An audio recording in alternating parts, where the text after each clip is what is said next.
Hi there, my name's Darrell. It's great to see you and welcome to Old Man Cycling.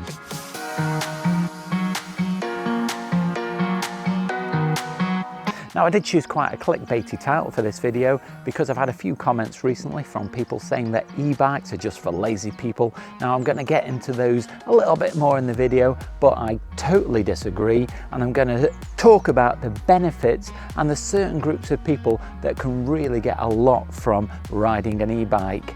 Now, when I ride my e-bike, I don't actually often ride it with the motor on at all, and so I'm riding a heavier bike, which definitely is the opposite of being lazy. But I'm going to talk about that a lot more in a few minutes, so come along with me, let's get cracking.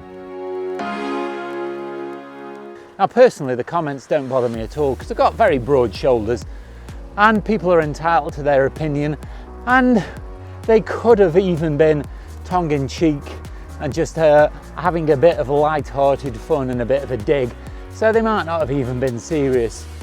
But I think that it is really unfair on certain people who actually have an e-bike for medical reasons, or just because they want to get out on a bike and enjoy the open air, and it could be that they don't want to put as much effort in, and if their goal is to just get about, then that's great.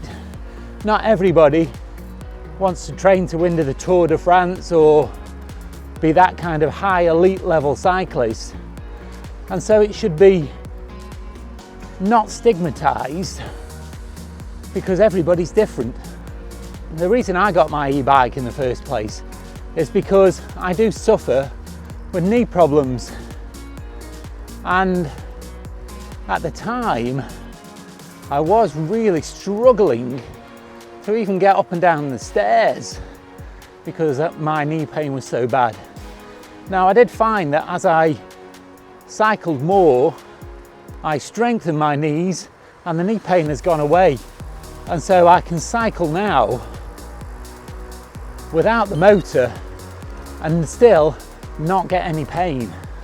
Now if you've seen any of my recent videos, you know at the moment I'm cycling to get fit for an operation that's due in about 4 weeks.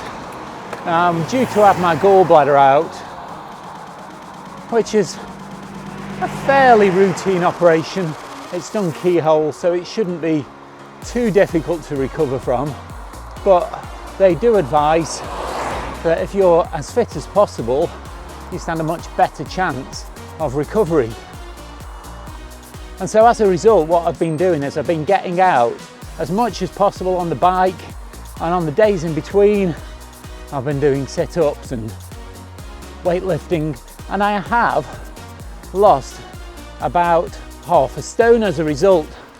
I feel much better, and I think I look a lot better. I certainly can fit in my clothes more easily than I used to be able to, which was one of my main goals way back when I started the channel.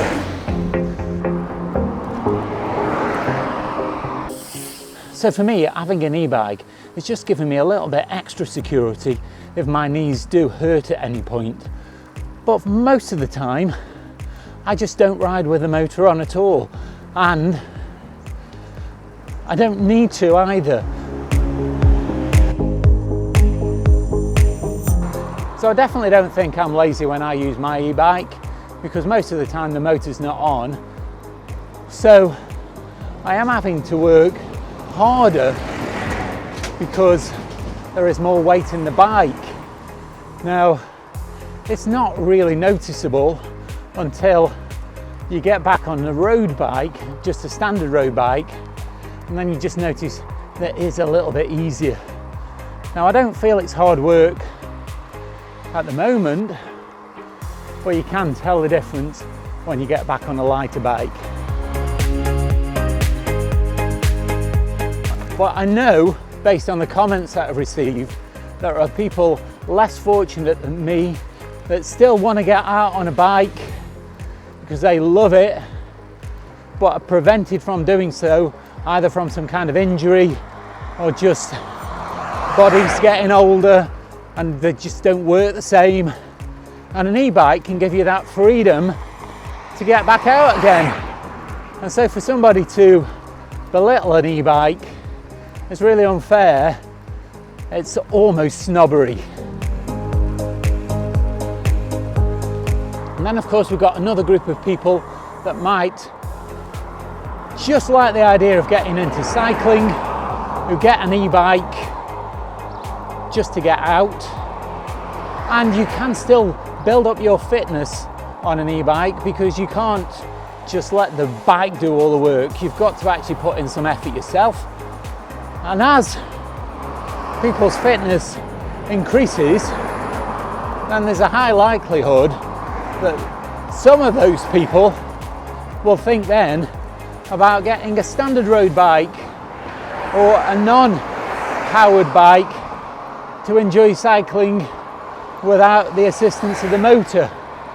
And so to the chappie who said you'd get more exercise sitting on the sofa scratching your arse, I disagree. So I do realise that e-bikes are a little bit of a contentious issue. You're going to get the purists who say that you shouldn't have a motor in a bike, but I think they've got lots of uses. And equally, if you're just somebody that does want to go out for an easy ride and get some assistance and just enjoy the fresh air, crack on. It's not about what you ride, it's just about getting out and enjoying it. And so do your own thing, ignore the people who comment on it. So that's the end of my little rant for today. You can just get on now with enjoying the rest of the ride.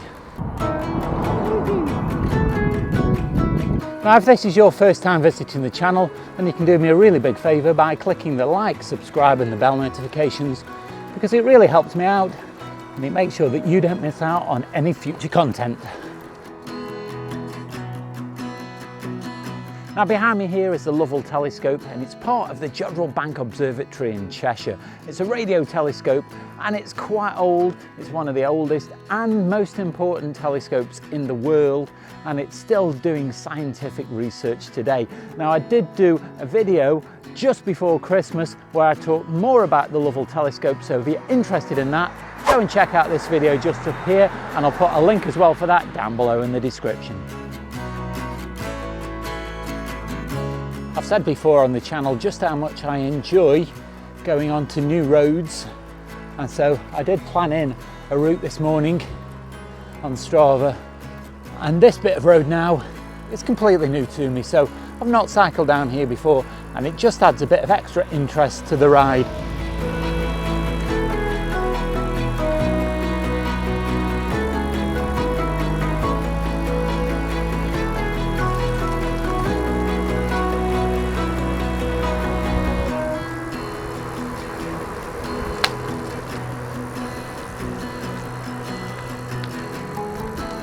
That's quite an interesting bit of road, quite windy and downhill as well, which does mean that there's probably going to be an uphill coming as well on the other side, because we're just going past a lovely little stream on the right hand side down here, and so it looks like we're now going to have to climb up out of this little valley. I don't think it's going to be anything major. I'm going to stop and show you this river. It's a very lovely valley.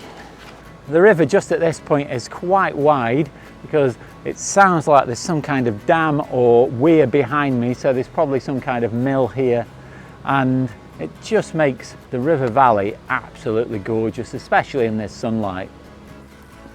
This is why I like cycling on unknown roads, because you just never know what might be around the next corner. A picturesque little cottage, stream like the one we've just seen.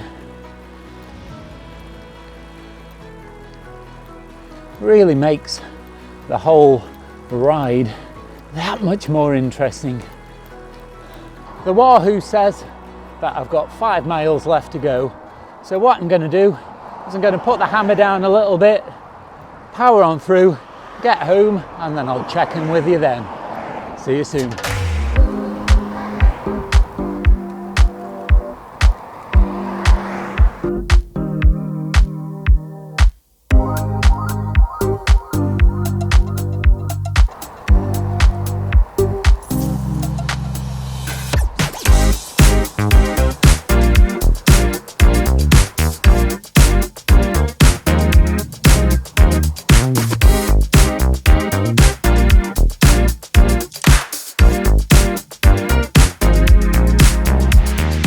I've had a really good ride this morning. I've been to some places I've not been to before, so that always makes things more interesting. I also feel I've got a great workout as well. The Wahoo says I've done 22.5 miles, which puts my weekly total up to about 75 miles.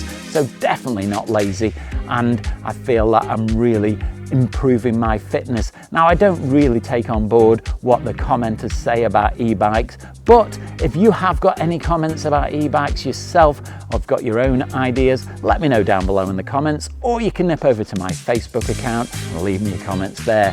And you can also do me a really big favour by clicking the like, subscribe and the bell notifications. It really helps the channel to grow, but it also makes sure that you don't miss out on any future content. All that's left now though is to say it's been great to see you, stay safe, and I'll see you soon. It really helps me out, and it makes sure that you get out, I'm out of breath. Try again. Oh, fuck. Who said it's lazy going on an e-bike? Good God. Great, I think I've just got that last bit before my battery dies.